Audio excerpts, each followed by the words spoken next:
In 1994, a young couple vanished from a quiet lakeside cabin. No note, no struggle, just gone. Their guestbook entry was cheerful. Their bags were packed, but no one ever saw them again.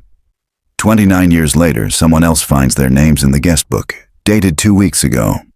This is the story of the rental guestbook, and what happens when you start digging into a past someone desperately wants forgotten. Don't forget to subscribe for new investigative stories every day. August 10th, 1994. Location: Stillwater Lake, Maine. Waterside rental number 6. The sound of cicadas hummed through the thick August air, drifting lazily across the still waters of Stillwater Lake. The sun had just started to dip below the tree line, casting long shadows that stretched across the dock. The lake was glassy, untouched by wind or wave. A loon called in the distance, a lonely, echoing sound that cut the silence like a thread. Rental cabin number 6 was modest, tucked among tall pines on a gravel road that wound around the eastern edge of the lake. The front porch faced the water, with 2 faded Adirondack chairs and an old hanging swing that creaked when the wind passed through. The cabin had been rented for a long weekend by Michael and Laura Emmett, a couple from Boston celebrating their 3rd anniversary. They never checked out. Inside, the air was stale but not unpleasant. It smelled of cedar and lake water, sunscreen, and old books. The couple's belongings were neatly arranged. A half-packed suitcase sat open on the bed. A bottle of red wine stood uncorked on the kitchen counter, its companion glass only half drained. Nothing was broken. Nothing was out of place, except the silence. On the dining table rested the cabin's guestbook, a leather-bound journal with thick, creamy pages and looping handwritten notes dating back years. A small placard read, "Please tell us about your stay." Most entries were cheerful, short notes about the sunsets, the loons, the fireflies. But the last message, dated August 10th, 1994, was different. "The water is calm tonight. Almost too calm. We're not alone here. M&L Emmett." The caretaker, Len Walters, found the cabin empty on the morning of August 11th. He was used to renters forgetting things: chargers, beach towels, paperback novels. But this was different. Their car was gone. Their phones rang endlessly back home. Police were called. A search began. The shoreline was combed, docks inspected. A diving team scanned the lake bed. Helicopters hovered over dense tree lines, but no sign of Laura or Michael was ever found. Not a piece of clothing, not a shoe, not a body, nothing. The Emmets became a local legend. The vanished couple of cabin 6. Theories ranged from drowning to staged escape to something darker, unspoken. Eventually, the case went cold. Their file joined the shelf of the missing, sealed in a manila folder and stored with others who'd slipped quietly out of the world. The guestbook stayed. No one thought to remove it. Renters continued writing in it. The handwriting changed, years passed, but no one ever mentioned the Emmets again. Until 29 years later. July 3rd, 2023. Location: Stillwater Lake, Maine. Waterside rental number 6. The air smelled like wet pine and memory. Claire Rain stepped out of her Subaru Forester and stretched her stiff legs, taking in the shoreline of Stillwater Lake. It had been a 6-hour drive from Brooklyn, half of it through congested city traffic, the other half on winding New England roads that hugged hillsides and past crumbling barns. Now, the city felt like another universe. Here, the loudest sound was the water gently brushing against the dock. Claire was 34, quiet and observant. Her voice had the kind of calm authority that made people lean in. That voice was also the reason her true crime podcast, Echo Lake, had built a loyal, if niche, following, just enough to pay the rent and keep her afloat between freelance gigs. She specialized in cold cases, the ones people had forgotten, or tried to. Stillwater Lake wasn't exactly famous, But it had caught her attention last month while researching unsolved disappearances in Maine. An archived police note mentioned a couple, Michael and Laura Emmett, who vanished in August 1994 from a lake rental. No confirmed sighting, no remains, no resolution. The case had been buried under bigger headlines, but something about it stuck with Claire. So here she was. She checked her phone, no signal. That was expected. The Airbnb listing had warned her about the spotty reception. A few bars came and went near the porch, but mostly she'd have to drive 10 minutes into town if she needed a connection. The rental cabin looked like a postcard. Aged wood, white trim, ivy curling around the porch railing. A rusted bell hung beside the front door. The lake glittered just behind it, framed by tall evergreens and a cloudless sky. Idyllic. But even as she approached, Claire felt a strange pressure in her chest. The kind you get just before a storm rolls in. She unlocked the door. The air inside was cool and dry. A ceiling fan ticked overhead. A small kitchen opened to a main room with a threadbare couch, a dining table, and an old record player on a sideboard. The walls were lined with shelves holding worn paperbacks and local wildlife guides. Claire dropped her duffel bag near the couch and wandered into the bedroom. One full-sized bed, a handmade quilt, a narrow dresser. The bathroom smelled of lemon cleaner and cedar. She pulled out her voice recorder from her backpack and clicked it on. Echo Lake, Season 3, Episode 1. Recording date, July 3, 2023. Location, Stillwater Lake, Maine. Case file, Michael and Laura Emmett. Missing since August 10, 1994. Arrived at the property around 4:15 p.m. Temperature is 78 degrees. Sky is clear.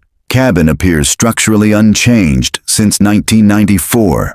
Porch, dock, shoreline, all match original police photos. Interior clean, quiet, feels still. She stopped recording. Something about the word still felt too close to home. She shook it off. Her plan was simple. Stay for 1 week, record, research, interview the old caretaker if he was still alive. Walk the shoreline, get a feel for the space, maybe something would click. With cold cases, Claire believed in the power of atmosphere. Being where it happened changed how you saw things. She unpacked, set up her laptop and recording gear, then lit a citronella candle on the porch and opened a fresh notebook. The sunset came fast. The lake turned gold, then orange, then almost black. The cicadas returned. A loon called from the far shore. Claire found herself staring at the water for long minutes, hypnotized. She barely noticed the time until her watch buzzed. 9:30 p.m. Back inside, she made tea and poked through the small bookshelf in the main room. Dog-eared novels, cookbooks, a 1987 field guide to Maine birds. And then, on the lowest shelf, almost forgotten, she saw it. A leather-bound guest book. Her breath caught. She reached for it slowly, as if it might resist. The cover was soft with age, the edges worn. She opened the first few pages. Entries dated back to the 1970s. Couples, families, solo travelers. They'd written about campfires, wildlife sightings, rainstorms, birthdays. She flipped forward. More of the same. Dozens of pages filled with cursive handwriting and ink doodles. Little drawings of fish or sunrises. She smiled. There was something comforting about the continuity of it all. Then she turned to the final third of the book, and her heart stopped. August 10th, 1994. The water is calm tonight, almost too calm. We're not alone here. M and L Emmett. Claire sat frozen. Her eyes scanned the name again. The date. The message. She ran her fingers down the page. The ink hadn't faded. It looked recent. No smudges, no yellowing. The page directly before it was dated July 28th, 1994. The next entry, after a several-page gap, was from May 1996, 2 years later. She flipped back again. No mention of the Emmets after that. No one wrote anything about a missing couple. No renters left notes of concern. It was as if no one noticed or cared. She stood abruptly and walked to the kitchen, the guest book still in hand, the wine bottle and half glass from the police file.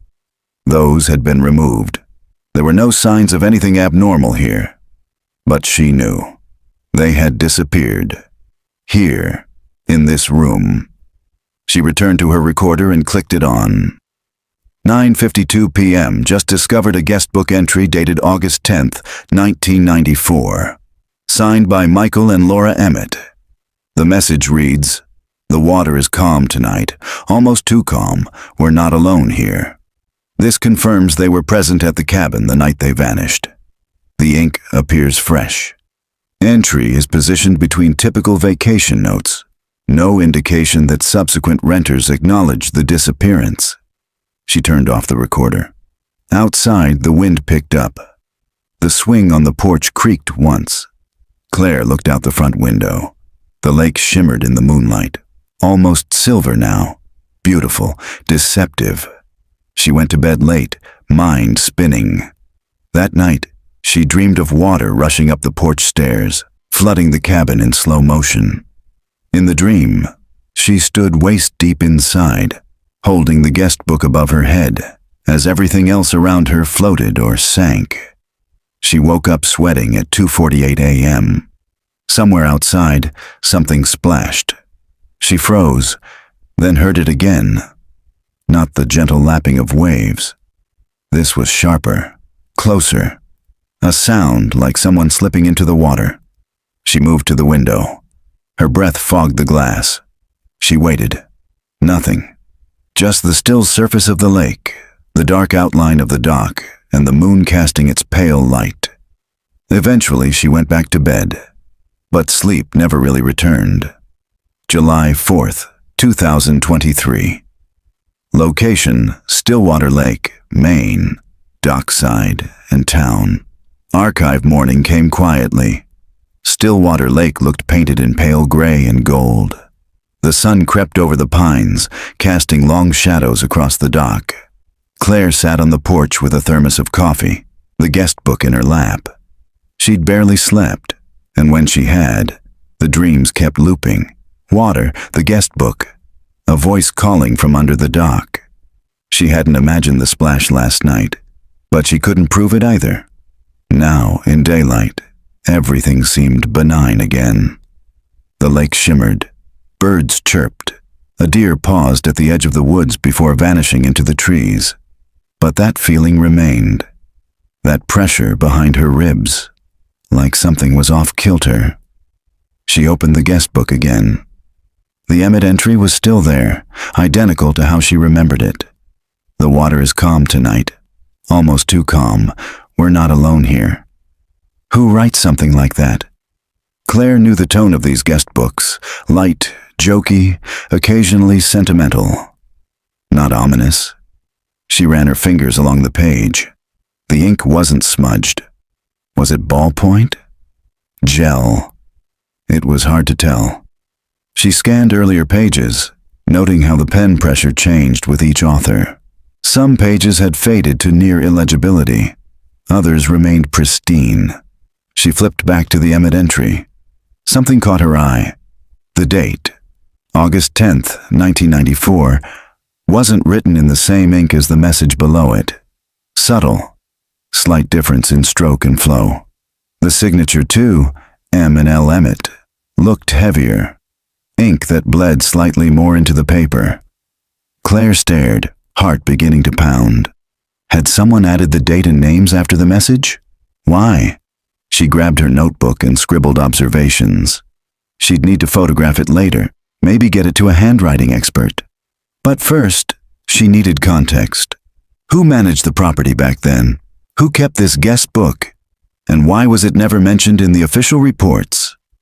By 10 a.m., she was driving into town. That afternoon, Claire walked the shoreline trail toward the far side of the lake. The air was heavy with pine and mosquitoes. Her hiking boots crunched along narrow paths. Twice she thought she heard movement deeper in the woods, twigs snapping. But when she stopped to listen, the silence returned. It took nearly an hour, but eventually she saw smoke curling above the trees, fireplace smoke, faint but steady. She followed the trail until it opened onto a clearing. A small cabin stood there, leaning slightly, weather-beaten. A dog barked once from the porch. Then a voice. "Who's out there?" Claire stepped forward. "Mr. Walters?" The door creaked open. A tall, gaunt man with thinning gray hair emerged. He held a mug in one hand and a cane in the other. He squinted at her. "Do I know you?" She introduced herself, mentioned the Emmets, the guest book. Walter's eyes didn't change, but his shoulders tightened. "I'm not doing interviews." "I think you already did one," Claire said carefully. "In 1994, you showed George Little the guest book." Now he looked annoyed. "That was a long time ago. You told him you'd take it to the police." "I did." "No, you didn't." A long pause. "I didn't think it mattered. They were gone. I figured the entry was just something weird they wrote. They mentioned not being alone.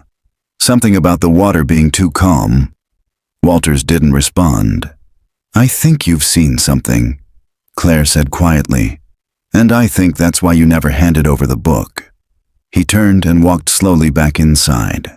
Claire stood still.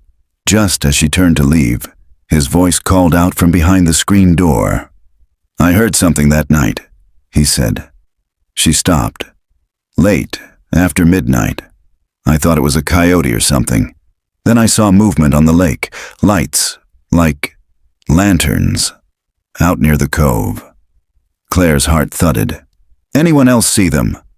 No one else was up, but the next day they were gone, just gone. He stepped fully into view again. And that's not the first time something like that happened. Claire felt goosebumps crawl up her arms. "People vanish?" she asked. "Sometimes," he said, "but only from cabin 6. Back at her rental that night, Claire sat on the dock long after sunset. The water reflected the moon perfectly. The wind was still. She held the guest book in her lap again. Her flashlight rested beside her. She turned to the back of the book. One page was blank, and then, below it, in fresh ink, a message had appeared she swore hadn't been there before. "You shouldn't have come back." Her breath stopped. Then she realized it wasn't the same handwriting as the Emmett entry. It was different. July 5th, 2023. Location, Stillwater Lake, Maine. The Northern Cove. The lake was impossibly still again. Claire stood barefoot at the edge of the dock, the guest book locked in the glove compartment of her car. Last night had changed something, crossed a line. The fresh entry wasn't just ominous. It was impossible. She'd read every page the night before. That message, "You shouldn't have come back," hadn't been there, unless someone had come into the cabin. But nothing else had been disturbed. Her equipment was untouched. The doors were locked. Her recorder sat where she left it, still running in passive mode. She'd checked it as soon as she woke. There was a sound, a soft creak, maybe the floorboards, but then silence. And then a whisper, faint, indistinct, but clear enough to make her freeze. "She's close." Claire played it 3 times. There were no footsteps, no door creak, no breathing. Just that whispered sentence, low, almost inside the recorder, as if whoever said it had been very near, or inside her head. She copied the file, encrypted it, and uploaded it when she got to town for a weak Wi-Fi signal. She wasn't taking chances. Now she was heading to the place Len Walters mentioned, the Cove. North end of the lake. A bend in the shoreline with no rentals, no trails, no docks. Locals called it the Hollow. She marked it on her map and packed gear. Waterproof flashlight, hiking boots, field mic, handheld camera. The air was thick by mid-morning. Storms were forecasted, but the sky held nothing but dense, silent clouds. The trail narrowed as she reached the northern bend. Brambles pulled at her jeans, and branches snagged her hair. It wasn't maintained, not part of the tourist-friendly shoreline. At one point, she had to climb over a fallen log, nearly slipping into a shallow ravine. But then she saw it. The inlet. The hollow. It was hauntingly quiet. No bird song, no insect hum, just windless stillness, the kind that presses against your skin like a warning. The water in the cove was darker here, almost black. Algae clung to the rocks like wet velvet. There was no dock, no boats. Just silence. Claire pulled out her recorder. July 5th, 11:24 a.m. Reached Northern Cove. Site where caretaker Len Walters reported lights on the night of August 10th, 1994. No signs of recent human activity. Water appears unnaturally still. Ambient sound level, low. Not normal for summer woods.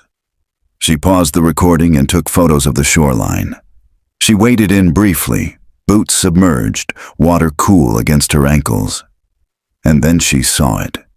Something was wedged under the roots of a fallen tree at the waterline. Claire moved closer, crouching. It looked like fabric. She used a stick to dislodge it, thick canvas, water-stained. She pulled gently and felt it give. It came loose with a wet slap against the shore. It was a backpack, old, zipper rusted, but intact. She hauled it out and dropped it on the grass, careful not to disturb anything else. Water trickled from its seams. The logo was faded, but readable. L.L. Bean. A common brand, especially in Maine. But this one had initials stitched into the back panel. L. E. Claire's breath caught. Laura Emmett. Hands trembling, she opened the bag. Inside were the remains of a spiral notebook, pages fused together by water and time. A broken pair of sunglasses, lip balm, and a small, damp wallet. She unzipped it, a Massachusetts ID, faded, warped. But the photo was still visible. Laura Emmett. Claire sat back hard on the grass, pulse roaring in her ears. It wasn't just theory anymore. It was real. Proof. Laura had been here, maybe died here, or maybe not. She took a long breath, trying to center herself. The backpack wasn't enough to answer everything, but it changed the game. She bagged it carefully in a dry sack and clipped her recorder back on. 12:06 p.m. Found what appears to be Laura Emmett's backpack in the Northern Cove. Contains wallet with ID, personal items. Significant deterioration suggests long-term water exposure. Location not searchable by vehicle or footpath. Suggests intentional concealment or panic-driven abandonment. She hesitated, then added, possible site of final moments. That night, back at the cabin, the wind finally came. It shook the trees and set the porch swing swaying violently. Rain hammered the windows in gusts. Thunder cracked above the lake. Claire sat at the dining table with the backpack laid out in a drying rack, each item documented, photographed, sealed. But her thoughts kept circling. Who left the message? What else had been taken from the guest book, or added? She reviewed the recorder's whisper again. She's close. Male voice. Mid-register. Calm. She ran it through pitch analysis software, then voice signature matching. No public matches. It wasn't enough for identification. Not yet, but she had something else. The notebook from the backpack. The cover was warped, but the first few pages were legible. In Laura's handwriting. The last entry. Michael thinks I'm imagining things, but something's wrong here. Last night someone was outside the window, just standing there, watching. When I called out, they vanished. I thought I heard footsteps by the water. I wanted to leave today. He said I'm being paranoid. I'm not. I know what I saw. If you find this, we didn't leave. We were taken. Claire read it twice, then a third time. The pen had smeared near the end. It trailed off at the corner as if the page had been torn or yanked. Then nothing. She sat in silence, the wind battering the glass. The police had never searched this cove, never found the bag, never heard Laura's voice. But now, Claire had it. She stared out at the black lake. Then she hit record. Episode 2. Confirmed item: Laura Emmett's backpack. Location: the Hollow. Evidence of fear prior to disappearance. Surveillance, possibly multiple sightings. Recorded journal entry confirms suspicion of being watched. Emphatic line: "We didn't leave, we were taken." This changes everything. She paused. This case isn't cold. It's hidden.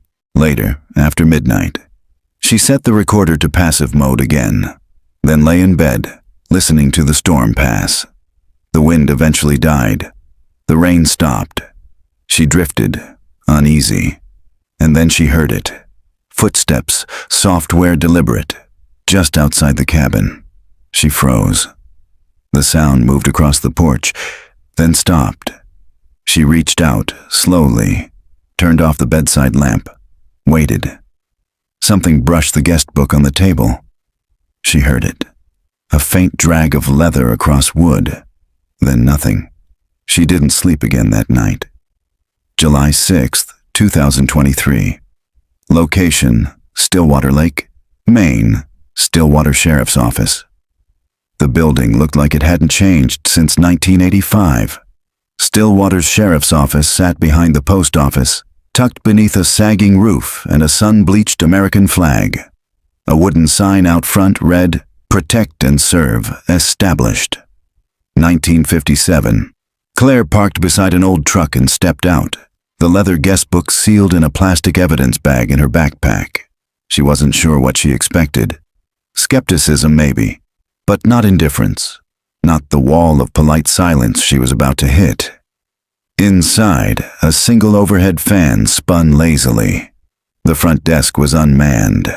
She rang the bell twice before a woman appeared, middle-aged, in khakis and a Stillwater PD polo. "Can I help you? I'd like to speak to someone about a missing persons case." The woman raised an eyebrow. "Recent?" "No, 1994. Michael and Laura Emmett." The woman's expression didn't change. "That case is closed." Claire remained calm. "It was never solved." A pause. Then, "You a reporter?" "I'm an investigator, independent podcast journalist." The woman sighed. "1 second." She disappeared into the back. Claire waited, already feeling the resistance. The air inside smelled like paper and dust. A corkboard near the entrance was cluttered with faded flyers. Lost pets, fireworks notices, a blood drive from last year. Eventually, a tall man in uniform stepped into the lobby. Gray crew cut, clean uniform, slow walk. His badge read, Deputy T. Marks. "You're the podcaster," he said, not asking. "Claire Rains. I'd like to speak about some new information regarding the Emmett case.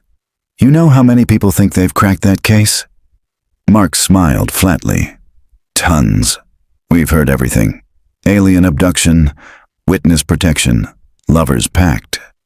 "This isn't a theory," Claire said. "It's evidence." She pulled out her sealed dry bag and laid it gently on the counter. He looked at it, then at her. "What is it?"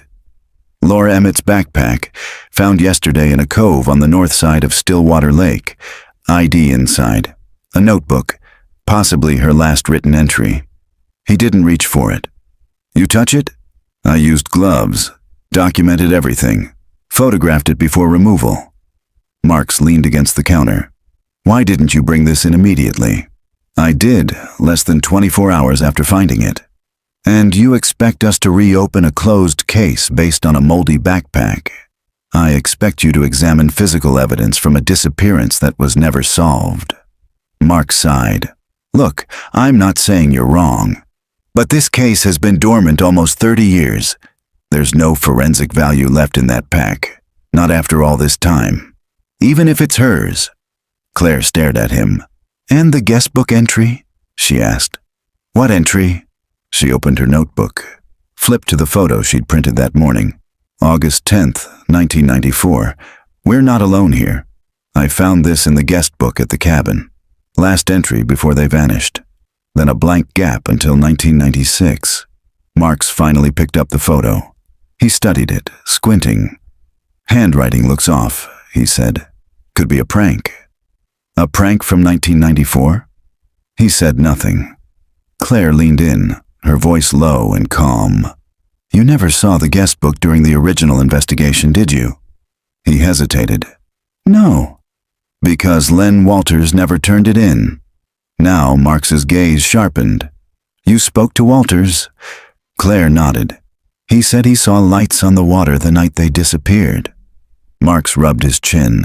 Look, I was a rookie back then. Barely did more than take statements. That case, it went away fast. The family lawyered up. There wasn't much pressure. People figured it was a tragic accident. One more mystery. And around here, people don't like digging up ghosts. Well, I do, Claire said. He looked at her for a long moment. I'll take the pack, he said eventually. We'll send it to the lab in Augusta. Don't expect much. She slid it across the counter. And the guest book? He asked. I still have it. Not giving that up until someone takes it seriously. Marks nodded. I'll make some calls.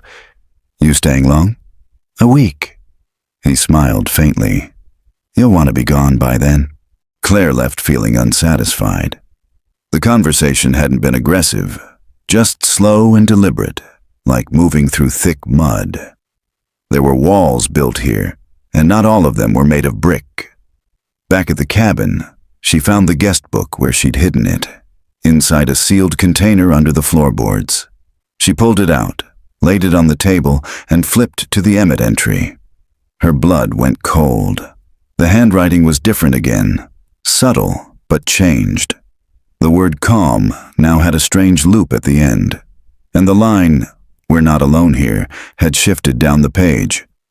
She pulled out the photo she'd taken yesterday, confirmed it. It had moved. And beneath it now, in pale ink she was sure had not been there before, was a new line. You won't leave either. Claire backed away from the table. This wasn't possible. The book had been sealed, untouched, hidden, unless someone was still getting in. That night she drove into town again, needing air, needing clarity. She stopped at the local diner, one of the few places still open. A bell jingled as she walked in. A few heads turned. One man at the counter, middle-aged, wiry, with dark eyes, watched her the entire time she ordered coffee. She sat near the window, tried to collect her thoughts. A minute later, the man approached her table. You're the one renting cabin 6, right? He said. Claire froze. Do I know you? He didn't smile. Name's Eddie. I used to do maintenance for the lake houses. Back in the 90s, she gestured to the seat. He didn't sit. You should know something, he said. They always say the Emmets were the first. They weren't. Claire's heart skipped. There was a family in 78, he continued. Just the wife and the kid disappeared. Husband couldn't remember a thing. Swore they went out on the lake, never came back, but no boats were taken. Nothing ever found. He looked around, then back at her. I fixed the window at cabin 6 the next day. There was blood in the window frame. Claire swallowed. You told anyone? I was told not to. By who? He stepped back. Doesn't matter now, but you keep looking into this. Be careful. Why? What's happening out there? He paused. Some places, they don't forget what was taken from them. Then he left. Claire returned to the cabin shaken. She locked every window, bolted the doors, set her recorder in passive mode, hid the guest book again, but sleep didn't come. At 3:13 a.m., she woke suddenly. No noise, no dream, just a feeling like something had changed. She stepped into the living room. The guest book was sitting on the dining table, wide open. New entry, fresh ink. She saw. She knows. We're waiting. Claire stepped back, bile rising in her throat. Outside, on the dock, something creaked. July 7th, 2023. Location, Stillwater Lake, cabin dock and interior. The morning air was heavier than usual, like the lake was holding its breath. Claire sat on the cabin floor with her laptop open, the night's recording imported and visualized in waveform. She hadn't slept. Couldn't.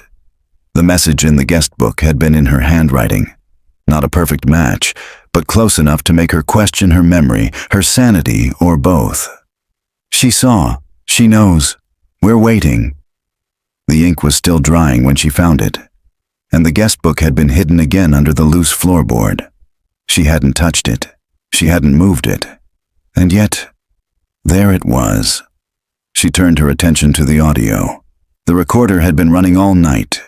She scrolled back to 3:13 a.m., the moment she'd woken suddenly, and hit play.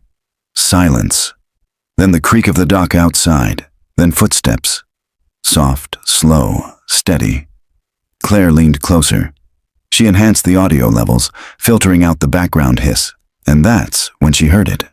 A voice, low, whispering. She's not alone anymore.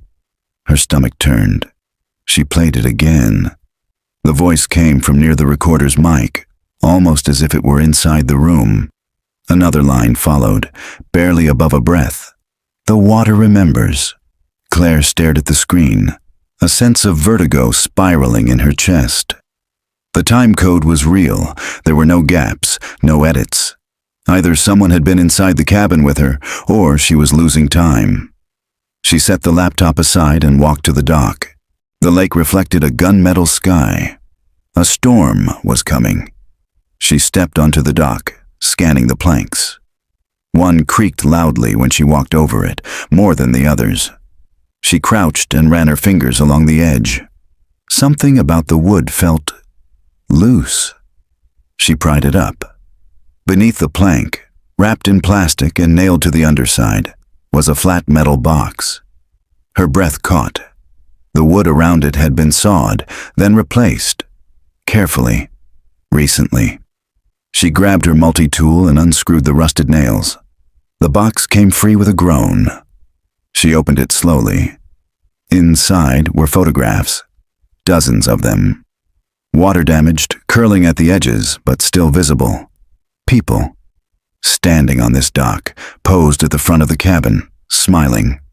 Claire recognized some of them from the guest book entries. Each photo had a date written on the back. The last one chilled her to the bone. August 9th, 1994, Laura and Michael. The photo was taken from a distance, across the water perhaps. The couple stood at the edge of the dock, arms around each other. They weren't smiling. Laura's face was turned slightly, like she'd just heard something. Michael looked straight at the camera, as if he'd known it was there. Claire laid the photos out on the table inside, snapping shots of each with her phone. She'd go back to town soon, maybe even leave altogether, but something kept her here. Something more than curiosity. She needed to understand what had happened here, not just to the Emmets, but to the others. If the man at the diner was right, there had been disappearances going back decades. She pulled up historical maps of Stillwater Lake on her laptop.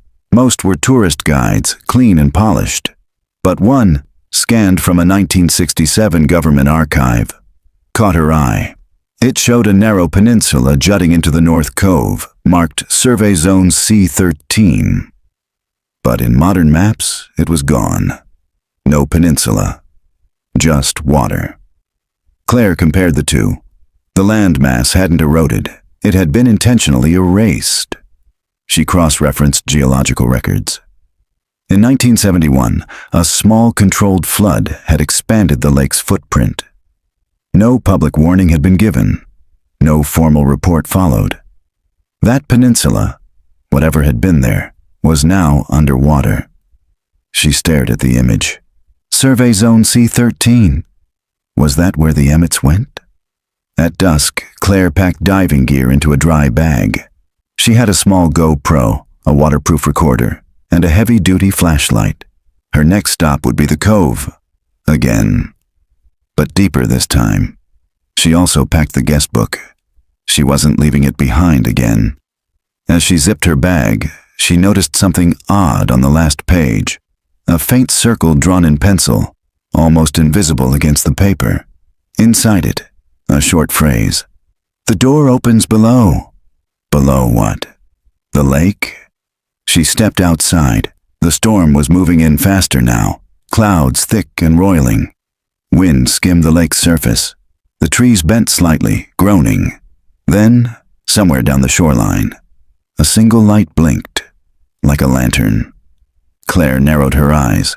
Another blink. Closer now. She should go back inside. Lock the door. Instead, she walked toward it. July 7th, 2023.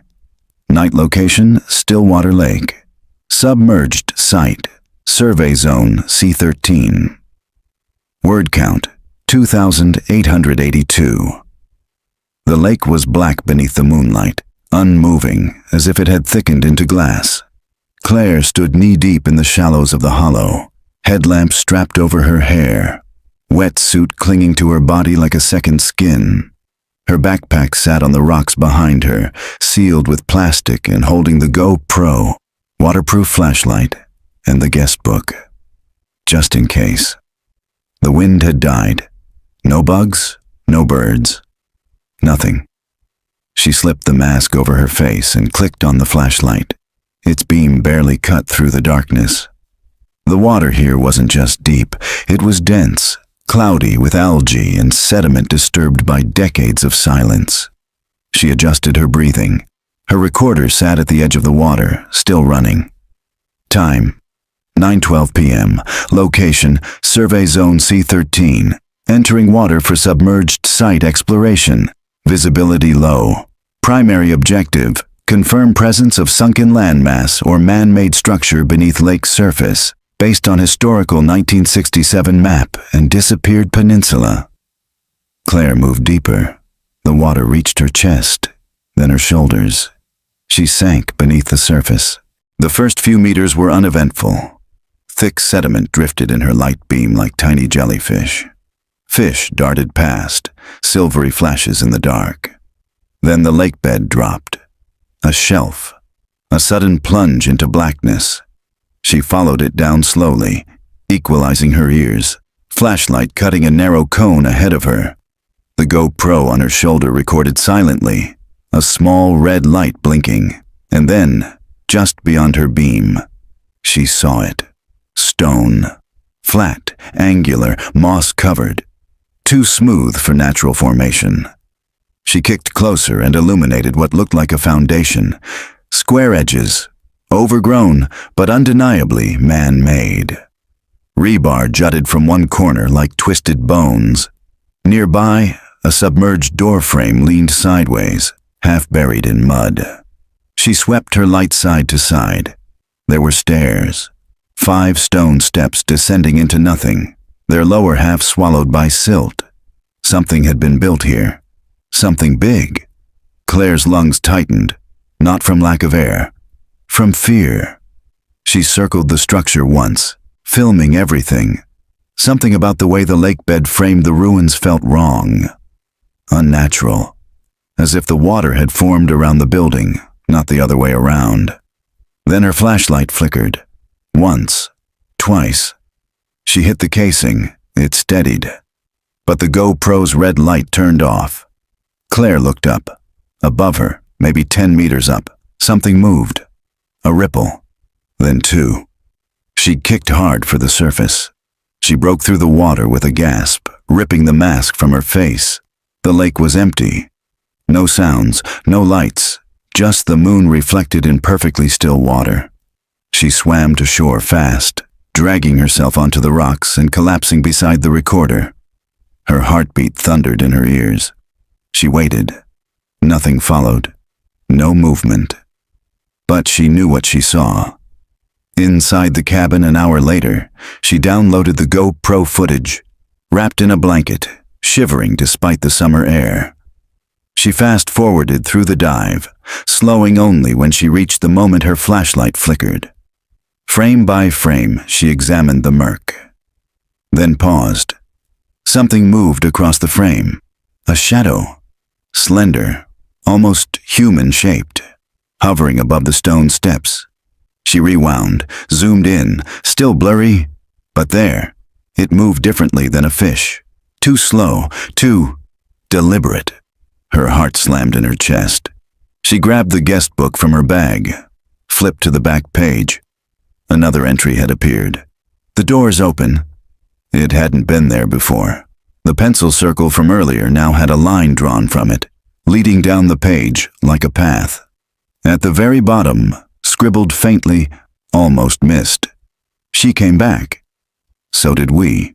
Claire felt the air go thin. She tried to speak, couldn't.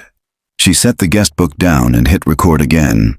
July 7th, 11:16 p.m., underwater site confirmed. Submerged structure matches 1967 landmass survey. Possible foundation, man-made steps, metal framework. GoPro footage captured unknown moving figure, human-sized. Entry in guest book appeared while I was away. Message reads, "The door is open." She paused. "I don't think this is a disappearance case anymore. I think this is a burial site." Claire didn't sleep. Again.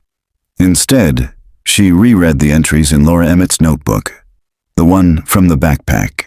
There were only a few legible pages, but one stood out now, more than ever.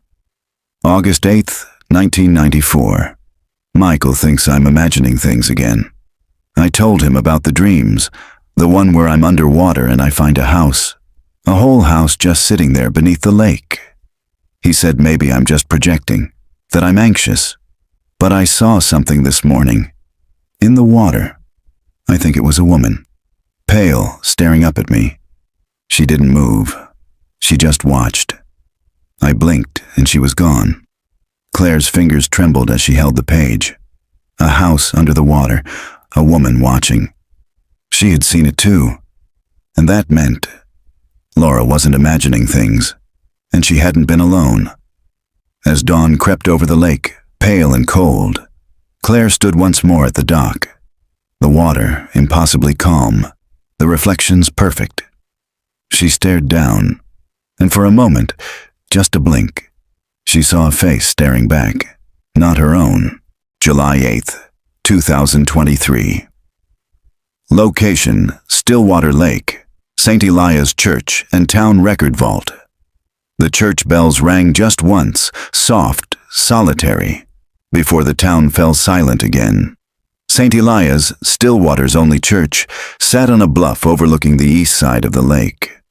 Claire parked beneath a row of maples, the branches still dripping from last night's rain. She climbed the steps slowly, the stone steps worn smooth by decades of weather and footfall. Inside, the air was cool and dry. Candles flickered near the altar. A figure in a dark sweater knelt in the front pew, praying or simply resting. An elderly woman in black watched Claire from the vestibule. "You're not here for Mass," the woman said, not unkindly. "I'm looking for records, historical ones. Property deeds, local land surveys." The woman tilted her head. "You're staying at the lake, aren't you?" Claire didn't answer. She didn't have to. The woman turned away and opened a side door behind the pulpit. This way. The record vault beneath the church was a repurposed storage room. Rows of dusty filing cabinets, stacked ledgers, and wooden shelves. The air smelled like mold and parchment.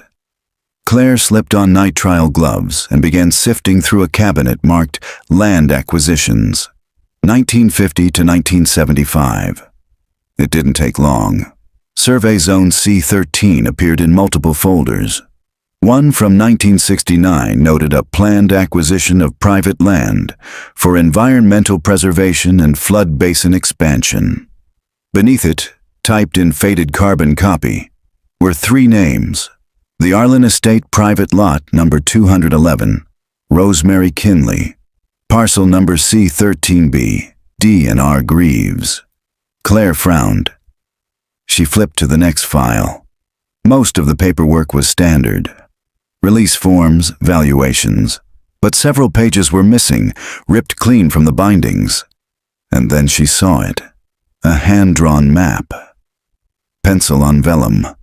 It showed the peninsula clearly, marked with a large X across the estate. Someone had circled the Arlen name in red ink. Next to it, a handwritten note. "Do not register this title, not to appear in public record. Claire's pulse quickened. She dug deeper. A second folder, labeled Miscellaneous Complaints, 1971, contained a single incident report. June 12, 1971. Filed by E. Arlen, female 38. Family refuses to vacate despite pressure from officials. Claims of water rights infringement, unauthorized flooding, trespassing, and surveillance. Woman reports strange figures seen outside house at night. That was the last mention.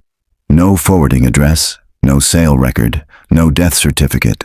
The Arlen family had simply vanished. Claire stepped into the church's anteroom to breathe. The woman in black had returned, sitting by a stained glass window. "Did you know the Arlens?" Claire asked. The woman's eyes narrowed. "That name shouldn't still be spoken.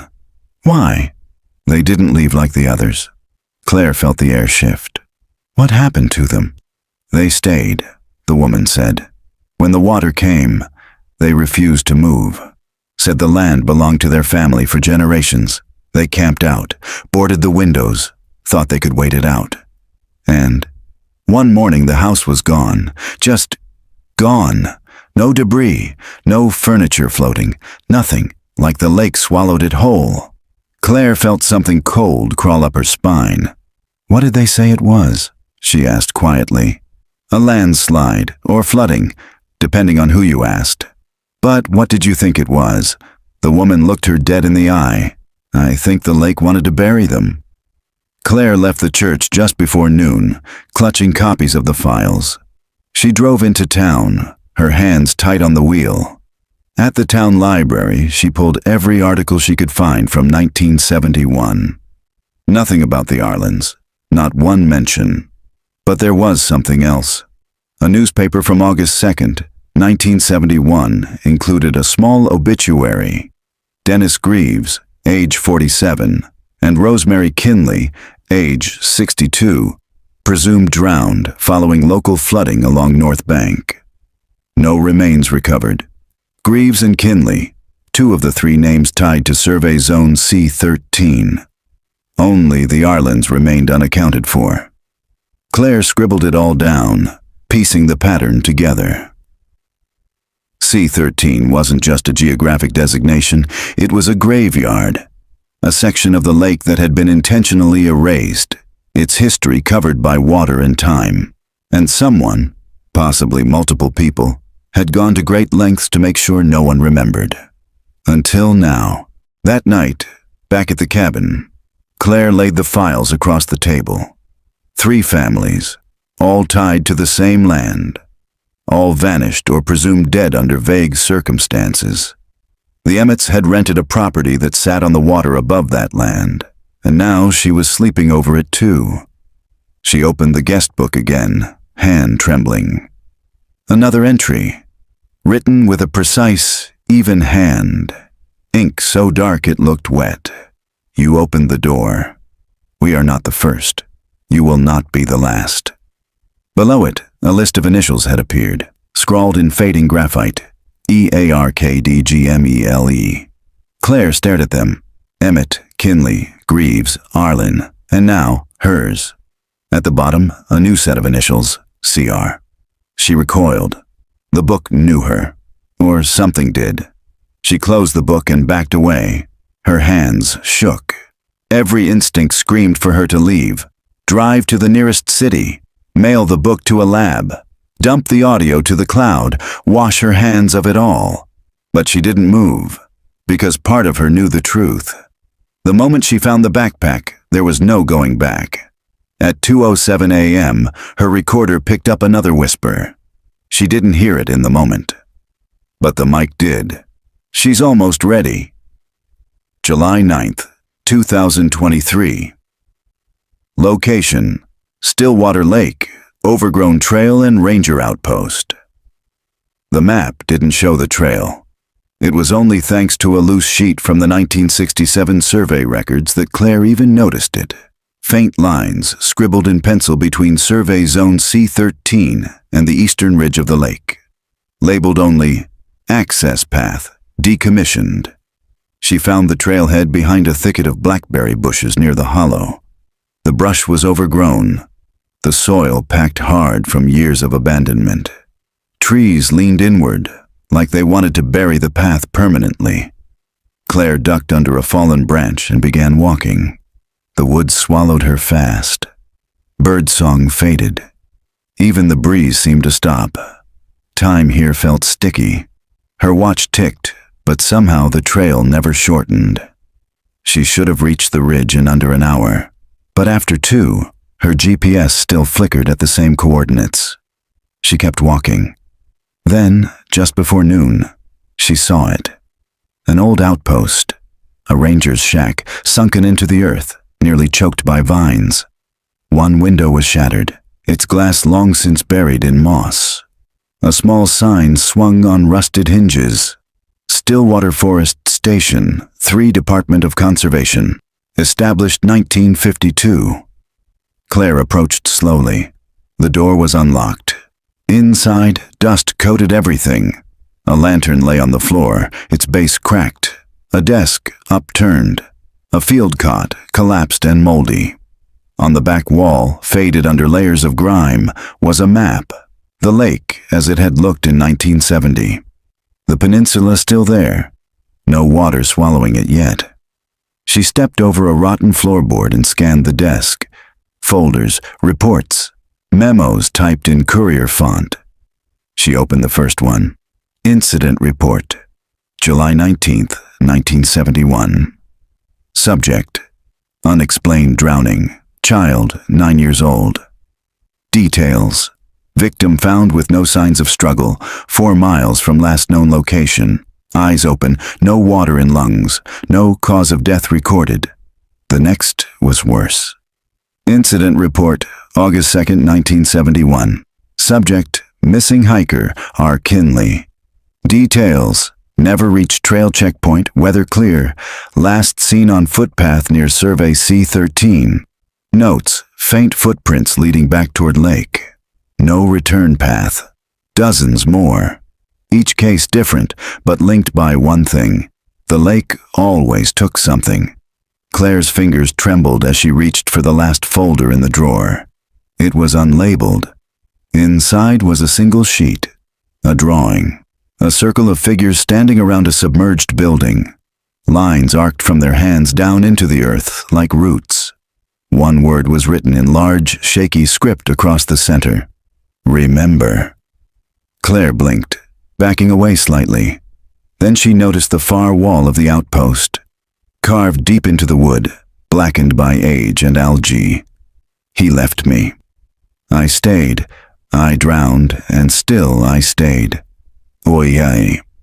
The water exploded as she broke through, gasping, the sky above now darkened by clouds. She dragged herself to the rocks, shivering uncontrollably. The recorder was still on. It had captured everything, and in the final seconds, one last whisper came through. Next time, she stays. Back inside the cabin, Claire collapsed on the floor, soaked and shaking. Her laptop glowed softly beside her. She uploaded the GoPro footage and froze on a single frame. It showed Laura standing at the bottom of the underwater stairs, but next to her was Claire, or someone who looked exactly like her, expressionless, waiting. She opened the guest book one final time. The last page was filled. All entries written in the same hand, her hand. It called me. I answered. I saw. I know. The water remembers. The door is always open now. I will stay. Below it, the initials, CR, and below that, CR repeated, dozens of times, the ink still wet. Outside, the lake was rippling, but there was no wind. July 11th, 2023, location, Stillwater Lake, cabin interior, Claire's final recording. The voicemail came at 3:06 a.m. Claire had left her phone charging on the nightstand, silenced, thinking she'd finally passed out.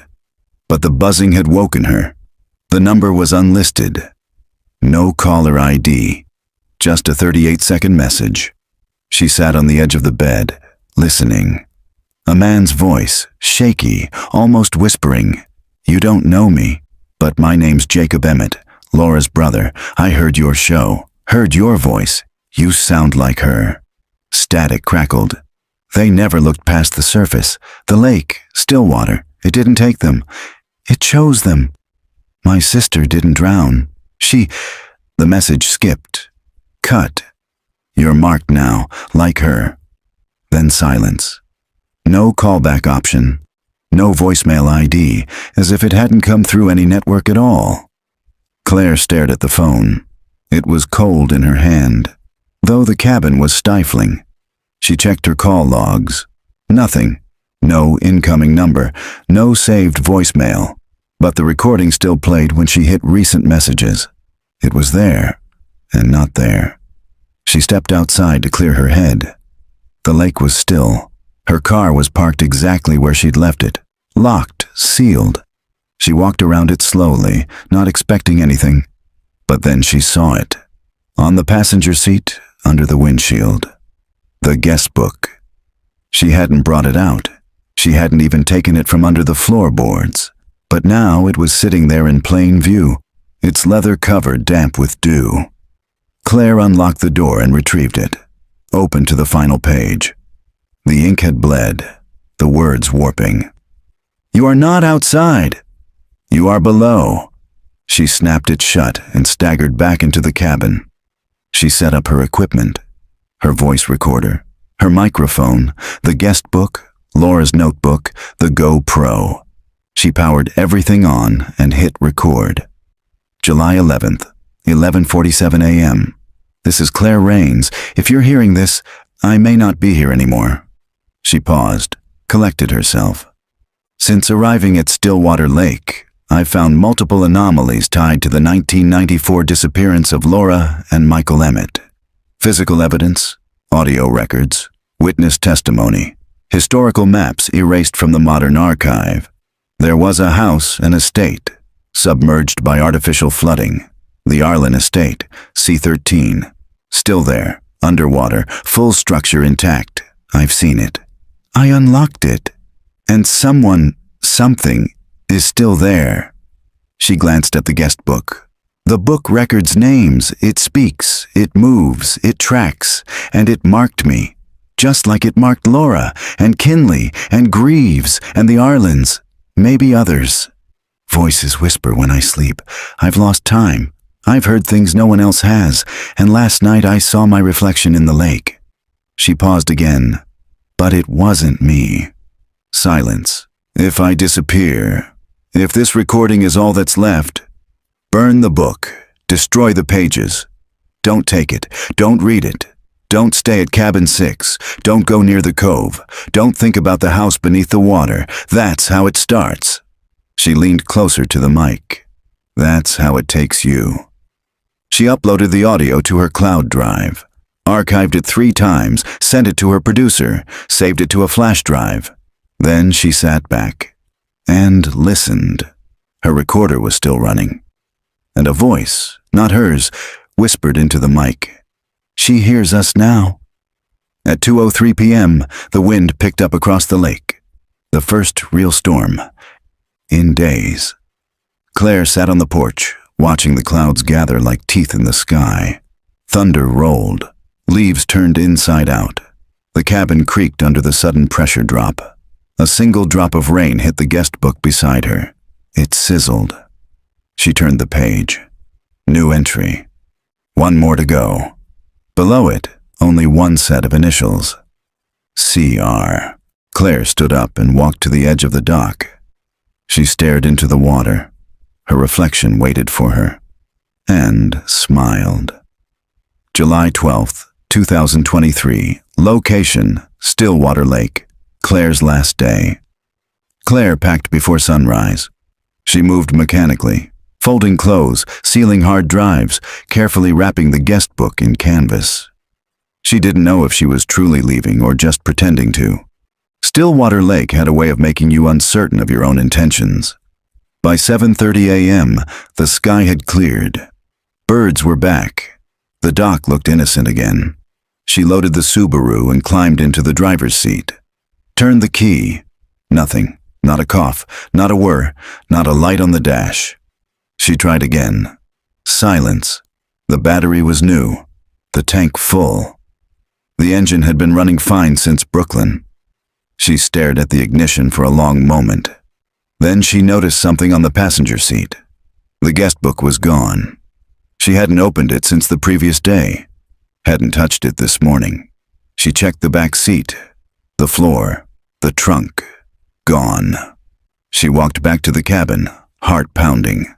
The porch creaked beneath her boots. She unlocked the door, stepped inside, and froze. The guest book sat on the dining table. Open, fresh ink still wet. Stay. She stepped back. The air inside the cabin had changed. Warmer, pressurized, like being inside a diving bell.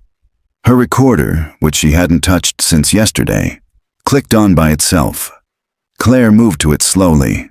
The playback started. July 13th, 6:43 a.m. This is Claire Rains. She blinked. Tomorrow's date. This will be my final recording. I know that now. The voice was hers, but distant, hollow. They offered me a choice, leave and forget, or stay and remember everything. I chose to stay. Claire backed away from the recorder. It kept playing. You'll come too. Eventually. The lake calls all of us back. Then static. Then silence. She ran. Out the door. Down the path. Into the woods. Branches whipped her face. Her knees caught roots. Blood dripped from her shin. She didn't care. She needed distance. She needed out.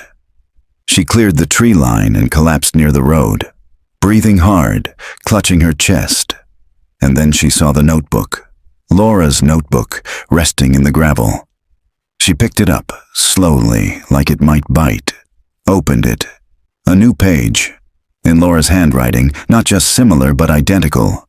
A message. Claire.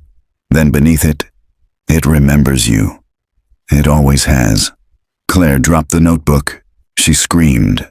But the forest stayed silent. Back at the lake, the sky had darkened again. Clouds formed fast, boiling shapes with no origin. Claire stood on the porch, drenched in sweat and dread. She picked up her mic one final time. July 12th, 5:15 p.m. Claire Rains. If anyone finds this recording, I want you to understand what I did next. I've seen things I can't explain, heard voices I can't trace, found messages in my own handwriting I don't remember writing. I've lost time, lost sense, lost certainty, but not purpose. This lake is a lock. The book is the key, and someone has to stay to keep the door from staying open. It's not about ghosts. It's not about solving anything. It's about remembering. She paused. I choose to stay. Claire walked down to the dock, the guest book in her hand, the key from the Arlen box around her neck. The lake waited, calm, patient. She stepped in, waded deeper, past her knees, her waist, her shoulders. She never looked back. At 7:41 p.m., her recorder captured one final whisper. She's home now, August 12th, 2023. Location, Stillwater Lake. 1 month later. The forest was alive again. Birdsong, crickets, the low rustle of wind through pine needles. Stillwater Lake shimmered under a cloudless sky, rippling gently like it had nothing to hide. No one had seen Claire Rains since July 12th. The Subaru still sat beside the cabin, dusty, undisturbed. A single pine cone rested on the hood. No sign of struggle. No broken windows, just absence. The only thing out of place was what the hiker found. His name was Derek Beals, 23, a summer intern for the Maine Wildlife Preservation Fund. He was cataloging invasive plant growth along the shoreline when he came across Cabin 6. He hadn't planned to approach it, but something caught his eye. On the porch, in plain sight, a laptop, open, undamaged, still powered on. Beside it, a small black voice recorder. He picked it up, hit play. This is Claire Rains, July 12th, 5:15 p.m. Her voice was calm. Confessional? Too calm. Derek stood frozen as the message played out. She spoke of whispers, of submerged houses, of being marked, of staying behind. He almost dropped it. Instead, he turned off the recorder, backed away, and called it in. Authorities arrived within the hour. Stillwater PD forestry agents, 2 detectives from Bangor.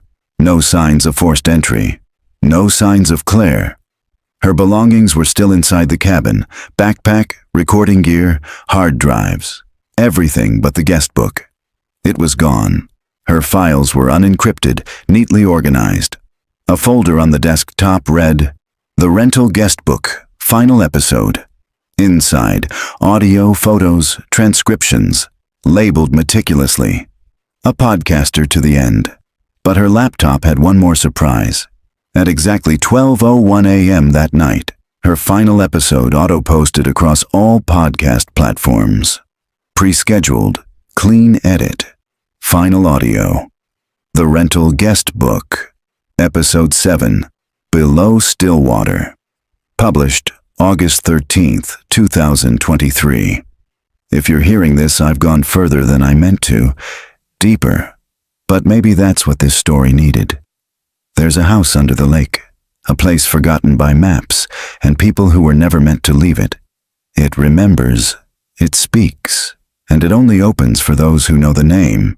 If you're thinking about visiting Stillwater, static, then a voice. Not Claire's, software female. Familiar, but wrong. You're already here. The episode cut off. Reviewers flooded the comments. Some claimed it was a hoax, a marketing stunt. Others insisted the voice was Claire, but altered somehow. Slowed, warped, like something speaking through her. The episode hit number 2 on national true crime charts within 48 hours. In Stillwater, the investigation quietly stopped after 2 weeks. No leads, no foul play. Just another case of a traveler wandering too far and too deep into the woods. Locals didn't talk about it, not on record. But a waitress at the diner, older, quiet, left a message on Claire's podcast inbox. "I told her not to stay there. Cabin 6 has been waiting for someone since '94, maybe longer, and she fit the shape." On August 22nd, an automatic reservation processed through the cabin's rental site. Name, H. Carr. Email, redacted dates, September 1st through 6th. Cabin requested, number 6, no photo, no credit card, just initials. The site owner claimed he never approved it, said the calendar had reset itself. When asked if he'd cancel the booking, he said nothing, just looked out over the lake and muttered, "Some people were never meant to leave." And beneath Stillwater Lake, somewhere beyond the visible shore, the door still waits, unlocked, open, patient. September 6th, 2023. Location, Stillwater Lake. Cabin number 6, voicemail playback. Voicemail transcription, "Hey Claire, it's Ethan. I know I shouldn't be calling. I heard the episode. I can't stop listening to it. It's not just the story, it's the silence in it. Like something's beneath everything you said. I'm coming up next week. I rented the place. Cabin 6. Just for a few nights. I want to understand. I want to hear it too. If you're still there, leave something for me. Anything. I'll know it's you. Beep.